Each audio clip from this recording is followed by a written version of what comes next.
नमस्ते दोस्तों, वेलकम है आपका माइंड ओवर मशीन्स पर। यहाँ हम डेली जीके और करंट अफेयर्स कवर करेंगे ताकि आप अपने एग्जाम्स क्रैक कर सकें। चलिए शुरू करते हैं।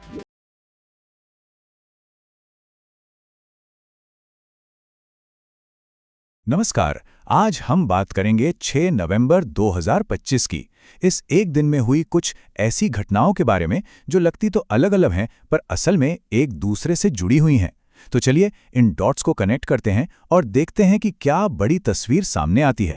तो सवाल ये है कि आखिर एक नया माइक्रोचिप, एक सदियों पुराना त्योहार और एक खतरनाक तूफान, ये तीनों मिलकर 6 नवंबर 2025 के दिन की कहानी कैसे बयां कर सकते हैं। सुनने में अजीब लगता है ना? चलिए एक एक करके इन कड़ियों को जोड़ते हैं। तो सबसे पहले बात करते हैं भारत के टेक और फाइनेंस फ्यूचर की। यहाँ कुछ बहुत बड़े कदम उठाए जा रहे हैं, ऐसे कदम जो आने वाले वक्त में सच में गेम चेंजर साबित हो सकते हैं। ये जो नंबर दिख रहा है 2000 करोड़ रुपए, ये कोई छोटी मोटी रकम नहीं है। ये एक बहुत ही बड़ा इन्वेस्टमेंट है। पर सवाल ये उठता है कि आखिर इतना पैसा लग कहाँ रहा है। तो जवाब है भारत के पहले सिलिकॉन कार्बाइड सेमीकंडक्टर प्लांट में, और ये प्लांट लग रहा है ओडिशा के भुवनेश्वर में। ये इंडिया सेमीकंडक्टर मिशन के तहत एक बहुत ही अहम प्रोजेक्ट है। अब सवाल ये है कि भाई ये सिलिकॉन कार्बाइड नॉर्मल सिलिकॉन से अलग कैसे है? देखिए, सीधी सी बात है, सिलिकॉन कार्बाइड वाले सेमीकंडक्टर पारंपरिक सिलिकॉन से कई गुना बेहतर हैं। ये छोटे होते हैं, हल्के होते हैं और कहीं ज्यादा तेज भी। और सबसे बड़ी बात, ये ज्यादा गर्मी और ज्यादा वोल्टेज झेल सकते हैं। मतलब इनकी परफॉर्मेंस जबरदस्त होती है। अब जरा सोचिए, इलेक्ट्रिक गाड़ियों के लिए, सोलर एनर्जी के लिए ये टेक्नोलॉजी भारत के लिए कितना बड़ा बूस्ट हो सकती है। अच्छा, तो टेक्नोलॉजी की बात तो हो गई, लेकिन साथ ही साथ भारत अपने फाइनेंशियल इंस्टीट्यूशंस को भी एक ग्लोबल मेकओवर दे रहा है। इसी कड़ी में एक बड़ा नाम है नैबफिड, यानी national bank for financing infrastructure and development. अब ये एक बिल्कुल नए रूप में सामने आने वाला है। इसका नाम बदला जा रहा है, अब ये कहलाएगा इंफ्रास्ट्रक्चर डेवलपमेंट बैंक। लेकिन ये सिर्फ नाम की बात नहीं है, इसके पीछे एक बहुत बड़ा विजन है।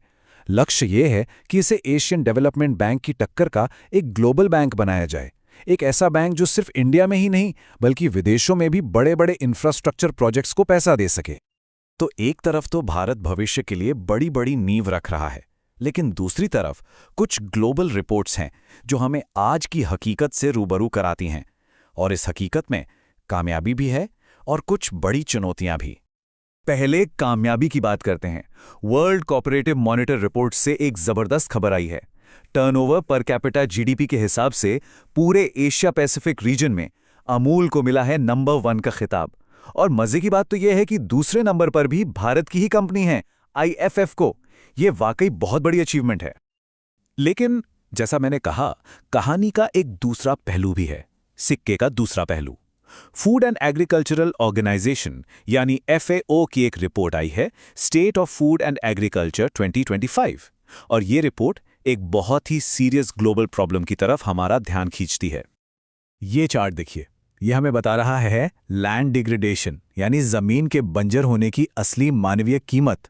दुनिया भर में करीब 1.7 बिलियन लोग, मतलब 170 करोड़ लोग इससे सीधे सीधे प्रभावित हुए हैं।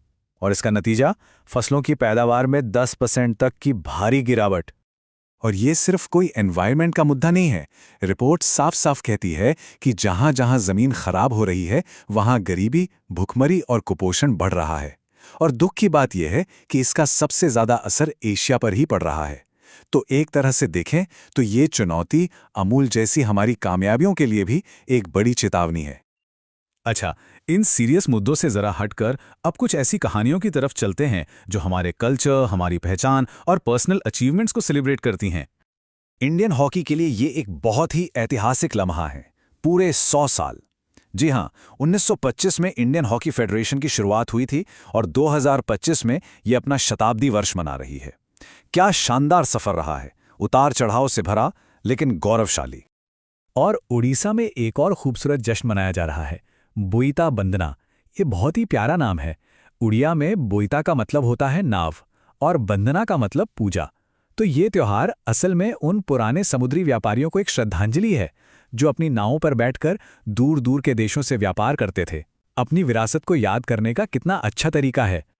स्पोर्ट्स से एक और शानदार खबर। हरियाणा की युवा और डायनामिक क्रिकेटर शेफाली वर्मा, उन्हें Haryana state commission for women का ब्रांड एम्बेसडर बनाया गया है। याद होगा, यही वो शेफाली हैं जिन्होंने 2023 में अपनी कप्तानी में भारत को अंडर 19 T20 वर्ल्ड कप जिताया था। वाकई आज वो लाखों लोगों के लिए एक इंस्पिरेशन है। चलिए, अब आते हैं हमारे आखिरी सेक्शन पर। यहां हम फिर से एक बड़ी चुनौती और उसके समाधान को आमने सामने रखकर देखेंगे। एक तरफ है क्लाइमेट चेंज की कठोर सच्चाई और दूसरी तरफ उससे निपटने की एक बड़ी कोशिश। यह है टाइफून कलमेगी। ये नाम हमें याद दिलाता है क्लाइमेट चेंज की उस हकीकत की जिसे हम नज़रअंदाज नहीं कर सकते। ये एक बेहद खतरनाक तूफान है जिसने साउथ ईस्ट एशिया में काफ़ी तबाही मचाई है। ये तूफान उठा वेस्टर्न पैसिफिक ओशन से और इसने फिलीपींस और वियतनाम जैसे देशों को बुरी तरह प्रभावित किया है।